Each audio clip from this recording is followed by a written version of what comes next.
Hello बच्चों, आप लोग बहुत ही अच्छा क्लास लाए हैं जिसमें आज का टॉपिक है निषेचन। Twelfth bio class. आज का टॉपिक क्या चीज़ है? निषेचन क्या चीज़। तो निषेचन आज पढ़ना है, निषेचन समझना है। पहला बात है, पहले समझना है, उसके बाद में लिखना है, उसके बाद में फिर हम रिवीजन लास्ट में करा देंगे। लास्ट में जब इसको ख़त्म, जब यहाँ तक पढ़ा देंगे नीचे तक, तो उसके बाद में इसको लास्ट में रिवीजन कराएंगे। तो पहला क्या चीज़ है, पहला समझना निषेचन है क्या। निषेचन समझना, निषेचन क्या चीज़ है। निषेचन नर युग्मक और मादा युग्मक। नर यानी नर मतलब जो होता है पुरुष, मादा मतलब स्त्री। तो नर युग्मक और मादा युग्मक के संलयन मतलब एक मिलना ही कौन चीज कहलाता है? निषेचन। दो आदमियों को नर युग्मक और मादा युग्मक का मिलना ही क्या चीज कहलाता है? निषेचन। तो नर युग्मक क्या चीज कह रहा है?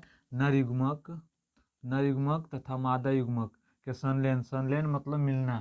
संलयन मतलब मिलना ही, संलयन की क्रिया क्या चीज कहलाता है? निषेचन कहलाता है। क्या चीज कहलाता है? निषेचन कहलाता है। निषेचन क्या चीज कहता है? जब कोई भी दो गो, जैसे नर युग्मक, जैसे कोई भी नर युग्मक और मादा युग्मक का संलयन करना ही निषेचन कहलाता है। यानी दोनों को मिलना ही कौन सी कहलाता है? निषेचन कहलाता है। जैसे गाय भैंस, गाय और बछड़ा दोनों का मिलना ही कौन सी कहलाता है?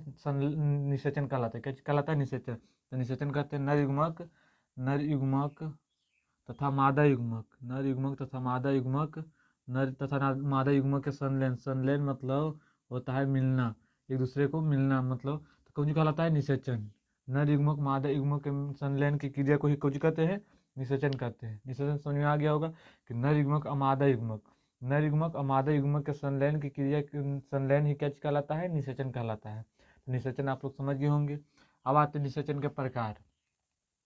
तो निषेचन का प्रकार मुख्य रूप से कितना होता है? दो प्रकार का होता है। निषेचन का प्रकार कितना होता है? मुख्य रूप से दो प्रकार का होता है। निषेचन दो प्रकार के होते हैं। कौन कौन होता है? निषेचन एक तो होता है बाह्य निषेचन, एगो होता है आंतरिक निषेचन।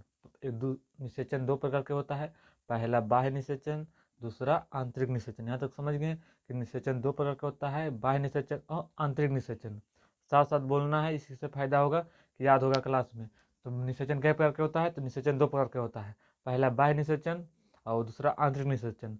बाह्य निषेचन उसे कहते हैं जिसे जो निषेचन नर और मादा का संलयन बाहरी भाग में हो। जिसे जिसे मेढक मछली सब जो होता है, जो निषेचन होता है मेढक मछली सब का, वो बाह्य निषेचन होता है। बाह्य निषेचन में क्या चीज करता है?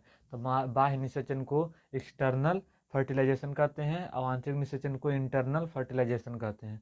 इसको शब्द भी, जैसे बायोलॉजी में जो है इंग्लिश के शब्द भी याद रखना पड़ता है। काहे कि पूछ देता है, जैसे पूछ देगा कि बाय एक्सटर्नल एक्सटर्नल फर्टिलाइजेशन क्या चीज़ है और इंटरनल फर्टिलाइजेशन क्या चीज़ है। ई से इंटरनल, तो आई से इंटरनल, इंटर मतलब प्रवेश करना था, और आंतरिक अंदर भाग से प्रवेश करता है। एक्सटर्नल एक्सटर्नल मतलब मतलब होता है बाहर निकलना। तो एक्सटर्नल बाह्य निषेचन, इंटरनल आंतरिक निषेचन। यहाँ तक समझ गए। अब आते हैं बाह्य निषेचन क्या चीज़ है। तो बाह्य निषेचन समझना है, उसके बाद आंतरिक निषेचन समझेंगे। बाह्य निषेचन, तो बाह्य मतलब बाहर और निषेचन मतलब दो नर युग्मक का मादा युग्मक का संलयन ही की क्रिया को ही निषेचन कहते हैं। तो पहले समझना है बाह्य निषेचन। तो बाह्य निषेचन किसे कहते हैं? तो बाह्य निषेचन जब निषेचन की क्रिया, तो क्या चीज, जब निषेचन की क्रिया मादा और मादा शरीर के बाहर कि किसी भी माध्यम में होता है तो उसे क्या कहते हैं? बाह्य निषेचन कहते हैं। जब निषेचन की क्रिया मादा शरीर के बाहर होता है, जब निषेचन की क्रिया मादा शरीर के बाहर किसी भी भाग में होता है, तो उसे कौन सी कहते हैं? बाह्य निषेचन। जैसे देखिए पानी में जलीय जीव से मछली है, तो मछली में जो होता है बाह्य निषेचन होता है। कौन निषेचन होता है? बाह्य निषेचन। तो और मेढक में भी बाह्य निषेचन। तो जब निषेचन की क्रिया मादा शरीर यानी जो होता है मादा शरीर के बाहर होता है, तो उसे कौन निषेचन कहते हैं? बाह्य निषेचन। जब निषेचन की क्रिया मादा शरीर के बाहर किसी भी माध्यम में होता है तो उसे कौन कहते हैं? बाह्य निषेचन कहते हैं। कौन निषेचन कहते हैं? बाह्य निषेचन कहते हैं। समझ गए बाह्य निषेचन में कोई दिक्कत? बाह्य निषेचन मतलब एक्सटर्नल फर्टिलाइजेशन। जब निषेचन की क्रिया, जब निषेचन तो समझ गए, निषेचन समझ रहे हैं कि नर और मादा दोनों का संलयन की क्रिया को कहते हैं ये निषेचन। तो निषेचन की क्रिया मादा शरीर के, जब बोल रहा है बाह्य निषेचन तो मादा शरीर के बाहर होगा। तो जब निषेचन की क्रिया मादा शरीर के बाहर होता है, तो किसी भी मादा शरीर के बाहर किसी भी माध्यम में होता है तो कौन सी कहलाता है? बाह्य निषेचन। जैसे एग्जाम्पल में कौन सी है? तो मेढक पूछेगा कि मेढक में कैसा निषेचन होता है, तो मेढक में बाह्य निषेचन। मछली में कैसा निषेचन? तो मछली में बाह्य निषेचन। शैवाल में कैसा निषेचन? शैवाल में बाह्य निषेचन होता है। कैसा निषेचन होता है? बाह्य निषेचन। मेढक, शैवाल, मेढक, मछली, शैवाल, इस सब में कैसा निषेचन होता है? तो बाह्य निषेचन। काहे जल के अंदर होता है, तो जल के अंदर जो होता है बाह्य निषेचन होता है। कैसा निषेचन होता है? बाह्य निषेचन। तो समझ यहाँ तक ले। अब बाह्य निषेचन के हानियाँ क्या क्या चीज़ होता है, ये भी पढ़ना है। बहुत ही डिटेल से हम लोग पढ़ेंगे, कोई दिक्कत नहीं होगा, एकदम बहुत ही एकदम डीपली पढ़ेंगे। अब आते हैं बाह्य निषेचन की हानियाँ। बाह्य निषेचन की हानियाँ मतलब जो मतलब दिक्कत होता है, हानि। कोई भी कह दे वो हानि होता है, वो लाभ। जिससे हानि होता है, कुछ चीज़ जैसे करने से हानि होता है तो उससे हानियाँ पढ़ेंगे। तो इसमें जीवों को अधिक संख्या में युग्मक उत्पन्न करने होते हैं। जैसे जब बाह्य निषेचन होगा, जब पानी है तो पानी में बाह्य निषेचन करा तो बाहर से निषेचन होगा। तो बाहर से निषेचन में क्या चीज आता है? इसमें निषेचन, इसमें जीवों को अधिक संख्या में युग्मक उत्पन्न करने होते हैं। अधिक संख्या में युग्मक उत्पन्न करने होते हैं तभी निषेचन होता है। तो जीवों में कुछ होता है अधिक संख्या में युग्मक उत्पन्न करने होते हैं। दूसरा का जिक्र है, बाह्य निषेचन में अधिक ऊर्जा खर्चा होती है। सही बात है। जब आंतरिक निषेचन में उतना ऊर्जा खर्चा नहीं होता जितना बाह्य निषेचन में ऊर्जा खर्चा होता है। तो बाह्य निषेचन में अधिक ऊर्जा खर्चा होता है, बाह्य निषेचन में अधिक ऊर्जा खर्चा होती है। तीसरा है, इसमें उत्पन्न संतानों की उत्तरजीविता बहुत कम होती है। इसमें उत्पन्न संतानों की उत्तरजीविता बहुत कम होती है। चौथा है, बाह्य निषेचन एक संयोग क्रिया होता है। बाह्य निषेचन कैसा क्रिया होता है? तो बाह्य निषेचन एक संयोग क्रिया होता है। यहाँ तक उतार लीजिए, उसके बाद में आगे बताते हैं।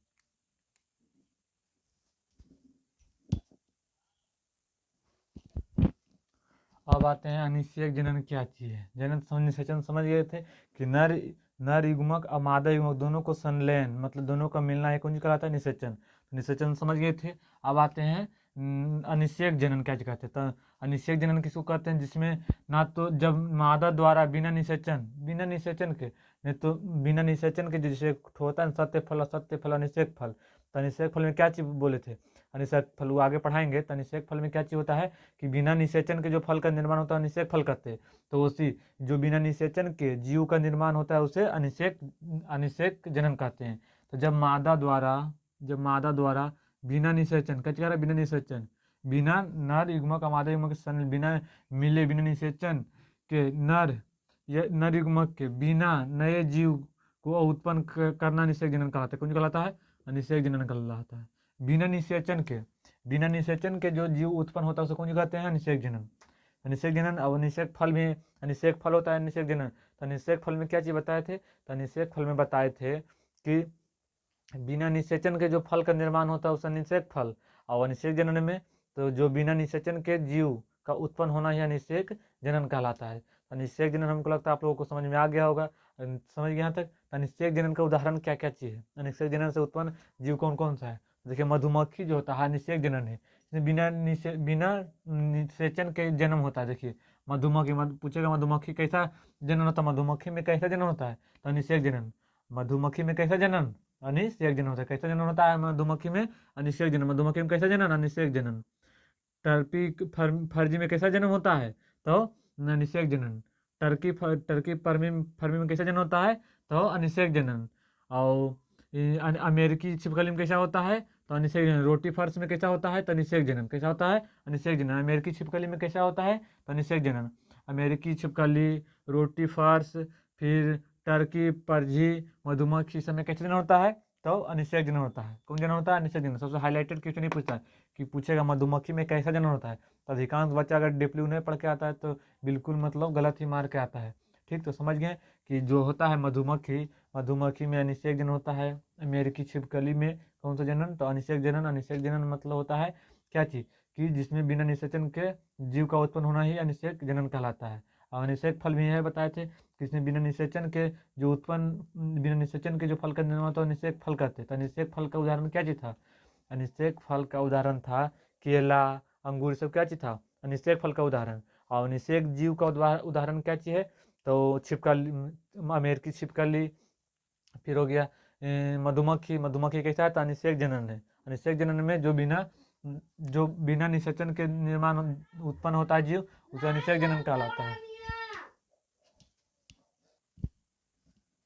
तो समझ गया अनिषेक जनन किसे कहते हैं? तो जिसमें बिना निषेचन के जो जीव का निर्माण होना ही अनिषेक जनन कहलाता है।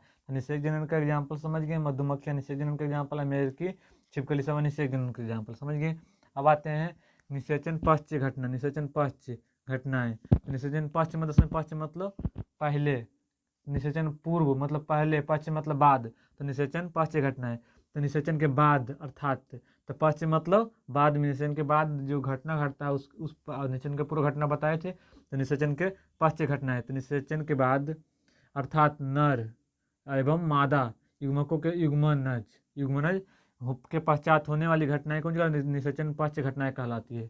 निषेचन के बाद जब निषेचन हो गया, नर युग्मक का मादा युग्मक जब संलयन हुआ, निषेचन हो गया, संलयन मतलब मिलना, तो संलयन के बाद नर तथा मादा युग्मकों के युग्मन के पश्चात, जो युग्मन के पश्चात मतलब बाद में होने वाली घटनाएं को कौन कहते हैं, निषेचन पश्च घटनाएं कहलाती है। समझ गए। निषेचन के बाद अर्थात नर एवं मादा युग्मक के युग्मन के पश्चात होने वाली घटनाएं कौन सी कहलाता है, तो निषेचन पश्च घटनाएं कहलाती है। कौन सी कहलाता है, निषेचन पश्च घटनाएं कहलाती है। तो निषेचन के बाद यानी निषेचन मतलब नर और मादा युग्मकों के युग्मन के पश्चात मतलब बाद, निषेचन होने के बाद जो घटना घटती है उसको निषेचन पश्च घटना कहलाती है। अब आते हैं कि निषेचन पश्च घटनाएं के अंतर्गत निम्न उदाहरण है। कौन उदाहरण, निम्न घटनाएं होता है। जब निषेचन के होने के बाद जो घटना है उसके निम्न घटना है। तो पहला युग्मनज का निर्माण होना, युग्मनज का निर्माण होना। दूसरा भ्रूणोद्भव का निर्माण होना। कौन सी, तो निषेचन पश्च घटनाएं का एग्जाम्पल है पहला युग्मनज। युग्मनज का निर्माण होना किसके बाद होता है, जब निषेचन होगा तबे न युग्मन से युग्मनज का निर्माण होता है। एन एन तो प्लस 2n होता है तो युग्मनज का निर्माण होता है। नर युग्मक एन और मादा युग्मक एन, तो एन एन 2n जाकर युग्मनज का निर्माण होता है। तो निषेचन के बाद, तो निषेचन के बाद घटना आ रहा है तो युग्मनज का निर्माण होना। दूसरा भ्रूणोद्भव, कौन सी, भ्रूणोद्भव, भ्रूणोद्भव का निर्माण होना। फिर युग्मनज क्या चाहिए, अब युग्मनज दो होता है। निषेचन के पश्च में घटनाएं कितना है, निम्न दो उदाहरण है घटनाएं है। पहला युग्मनज का निर्माण होना जिससे निषेचन होने के बाद कौन सी, जिसे देखिए जैसे मादा है, मादा एन प्लस कौन सी नर, नर भी एन, तो दोनों मिल के कौन सी, तो युग्मनज के निर्माण करता है ना युग्मनज के, तो कौन सी तो 2n हो जाता है कि नहीं, 2n होता है। तो नर प्लस एन 2n तो युग्मनज का निर्माण करता है। तो निषेचन जब हुआ तभी ना युग्मनज का निर्माण हुआ, तो उसी कर रहा है। निषेचन के पश्च घटना के अंतर्गत निम्न घटना है, तो निम्न घटना युग्मनज का निर्माण होना, युग्मनज का निर्माण होना। दूसरा है भ्रूणोद्भव को होना, भ्रूणोद्भव हुआ होगा उसके बाद में कौन जो होगा, जीव का, जैसे भ्रूणोद्भव होगा उसके बाद जीव का निर्माण हो जाएगा, पश्च घटना है। उसके बाद में आता है युग्मनज क्या चाहिए, युग्मनज, तो नर युग्मनज, नर और मादा युग्मकों के युग्मन से द्विगुणित होता है। द्विगुणित मतलब 2n, ये बताया ना 2n, तो 2n इसको कहता है, 2n युग्मनज का निर्माण होना होता है। इसे ही कौन कहते हैं, युग्मनज। नर और मादा युग्मकों के युग्मन से, नर और मादा युग्मकों के मतलब दोनों के मिलने से, नर और मादा युग्मकों के युग्मन से द्विगुणित यानी 2n यानी युग्मनज का निर्माण होना, ये कौन कहलाता है, युग्मनज। नर और मादा के युग्मकों के युग्मन से द्विगुणित यानी 2n युग्मनज का निर्माण होता है, इसे कौन कहलाता है, युग्मनज कहलाता है। तो देखिए नर युग्मक अगुणित, अगुणित मतलब यानी n, और फिर मादा युग्मक ये भी n, तो n प्लस n कौन युग्मकों का संलयन हुआ, तो युग्मनज, युग्मनज कितना था 2n, द्विगुणित हुआ तो यानी 2n, तो n प्लस n 2n, तो युग्मनज का निर्माण होना कौन कहलाता है, युग्मनज। तो युग्मनज समझ गए, नर और मादा के युग्मकों के युग्मन से द्विगुणित युग्मनज का निर्माण होना कौन सी कहलाता है, युग्मनज कहलाता है। नर और मादा युग्मकों के युग्मन से द्विगुणित युग्मनज का निर्माण होना ही कौन सी कहलाता है, युग्मनज कहलाता है। यहाँ तक समझ गए। नर युग्मक मिला तो n और मादा युग्मक मिला तो n, n 2n, तो 2n से द्विगुणित हुआ तो द्विगुणित कौन कहते हैं, युग्मनज कहते हैं। यहाँ तक समझिए, कोई दिक्कत, नो डाउट। यहाँ तक समझ गए, यहाँ तक उतार लीजिए, नहीं तो फिर एक बार रिविजन कराते हैं कि अनिषेक जनन क्या चीज कहते हैं। जो बिना निषेचन के जीव का निर्माण होता है उसे अनिषेक जनन कहते हैं। अनिषेक जनन के उदाहरण कौन से, मधुमक्खी अनिषेक जनन, टर्पीपर्जी कौन से अनिषेक जनन, रोटीफार्स अनिषेक जनन, अमेरिकी छिपकली क्या चाहिए, अनिषेक जनन। ये सब जो तीनों चारों में जो हुआ इस सब में जनन बिना निषेचन का निर्माण होता है। बिना निषेचन होले ही इस सब जीव का जन्म हुआ है, तो कौन, अनिषेक जनन। और अनिषेक फल भी ऐसी होता है जो बिना निषेचन के फल का निर्माण होता है उसे अनिषेक फल कहते हैं, जैसे केला और अंगूर। और उससे आते निषेचन पश्च, पश्च मतलब बाद में, पश्च मतलब बाद में, तो निषेचन बाद में जो घटना घटता है निषेचन के बाद में। तो नर और मादा युग्मकों के युग्मन के पश्चात होने वाली घटनाएं निषेचन पश्च घटनाएं कहलाता है। तो निषेचन के बाद जो पश्च मतलब बाद, जो कोई भी काम होगा उसके बाद में जो घटना घटेगा उससे बाद वाला कहते हैं। तो निषेचन होने के बाद जो भी घटना घटता है उसको कौन कहते हैं, निषेचन पश्च घटना कहलाता है। तो निषेचन पश्च घटना के दो उदाहरण, निम्न उदाहरण है, जैसे युग्मनज, तो जब नर युग्मक का मादा युग्मक मिलेगा तो अगुणित अगुणित एन मिलकर 2n, तो 2n मिलकर युग्मनज होगा। तो कौन सी का निर्माण होगा? युग्मनज का निर्माण। फिर घूर्णोद्भव। तो अब पूछता है युग्मनज क्या है? तो युग्मनज नर और मादा युग्मकों के युग्मन से द्विगुणित यानी युग्मनज का निर्माण होना है, कौन सी कहलाता है? युग्मनज।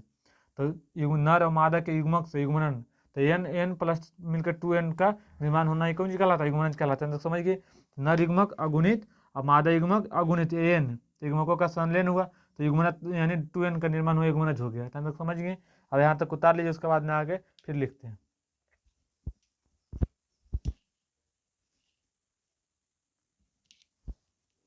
अब आते हैं युग्मनज। युग्मनज जो होता है जायगोट हमेशा द्विगुणित होता है, क्यों होता है इस पर अब बातें। युग्मनज बताए थे कि n प्लस n मतलब मादा n और मादा युग्मक n और प्लस n, तो n प्लस 2n बना, 2n को द्विगुणित, इसको युग्मनज का निर्माण हुआ, तो पढ़ लिए थे।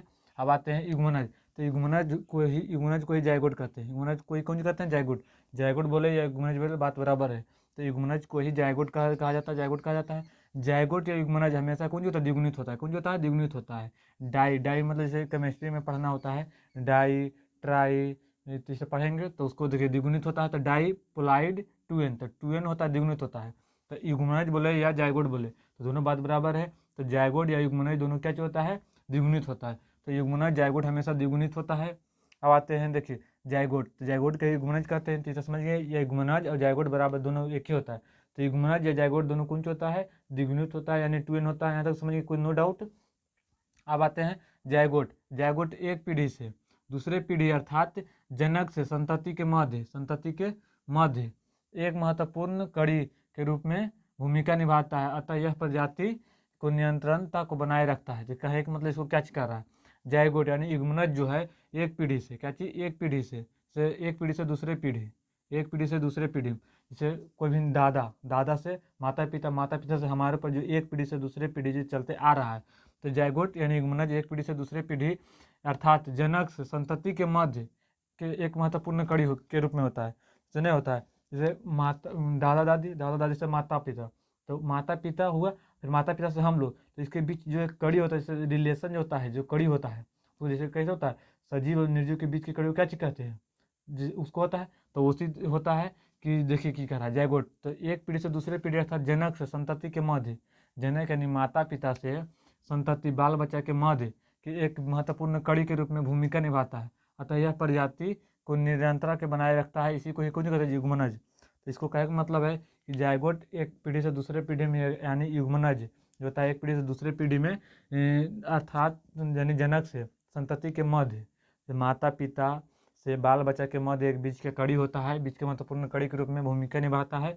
अतः यह प्रजाति कौन जी कहलाता है? यह प्रजाति को नियंत्रण रखने के लिए ही युग्मनज का निर्माण होता है। तो युग्मनज समझ गए, जैसे n plus n, n plus n, n plus n, कौन जो 2n यानी युग्मनज या ये बोलते हैं जिसको जायगोट कहते हैं। क्या कहते हैं? जायगोट। इसका निर्माण होता है। तो इसको निर्माण होने के बाद कौन जो होता है? जब कोई भी संतति का निर्माण होता है, संतति निर्माण तो क्या चीज है? उसको पीढ़ी दर पीढ़ी को बनाए रखता है, अपने अपने कौन कहता है? वंशज को बनाए रखता है। इसी को ही कौन कहते हैं? युग्मनज कहते हैं। तो समझ गए यहाँ तक ले। अब आते हैं मानव के जीवन की शुरुआत। देखिए मानव की मतलब नोट करके पूछा है, आज टॉपिक लास्ट हो जाएगा। मानव के जीवन की शुरुआत एकल द्विगुणित कोशिका से होती है। कुछ होता है एकल द्विगुणित कोशिका से होता है। पूछेगा कि मानव के जीवन की शुरुआत जो होता है कैसी कोशिका से होता है? तो मानव के जीवन की शुरुआत एकल कोशिका, कैसी कोशिका? एकल द्विगुणित कोशिका से होता है। एकल द्विगुणित कोशिका से होता है। कौन सी? मानव जीवन की शुरुआत।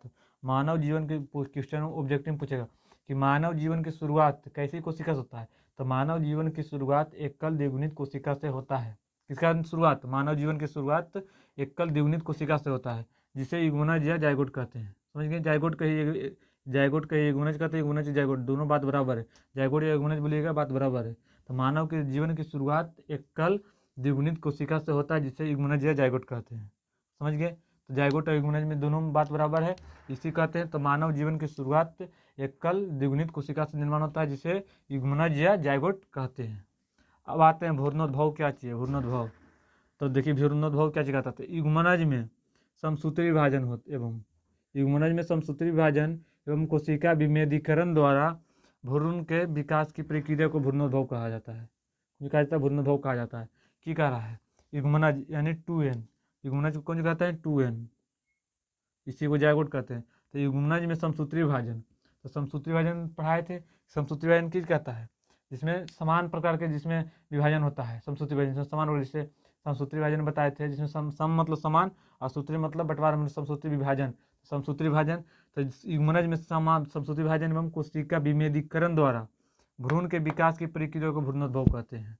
तो याद हो गया कि भ्रूणोद्भव उसको कहते हैं। तो युग्मनज में यानी n+n माता पिता दोनों मिलने से जो निर्माण होता है, तो युग्मनज में समसूत्री विभाजन, युग्मनज में समसूत्री विभाजन एवं कोशिका विभेदीकरण द्वारा भ्रूण के विकास की प्रक्रिया को भ्रूणोद्भव कहा जाता है। यहाँ तक समझ गए कि युग्मनज में समसूत्री विभाजन एवं कोशिका विभेदीकरण द्वारा भ्रूण के विकास की प्रक्रिया को भ्रूणोद्भव कहा जाता है। साथ ही साथ बोलना है तो क्लास में याद होगा, इसी चलते फायदा होता है। तो युग्मनज द्वारा समसूत्री विभाजन, युग्मनज में समसूत्री विभाजन एवं कोशिका विभेदीकरण के भ्रूण के विकास की प्रक्रिया को भ्रूणोद्भव कहा जाता है। अब आते हैं कोशिका विभेदीकरण। कोशिका विभेदीकरण किसे कहते हैं, कोशिका विभेदीकरण तो कोशिकाओं द्वारा एकत्रित होकर विशिष्ट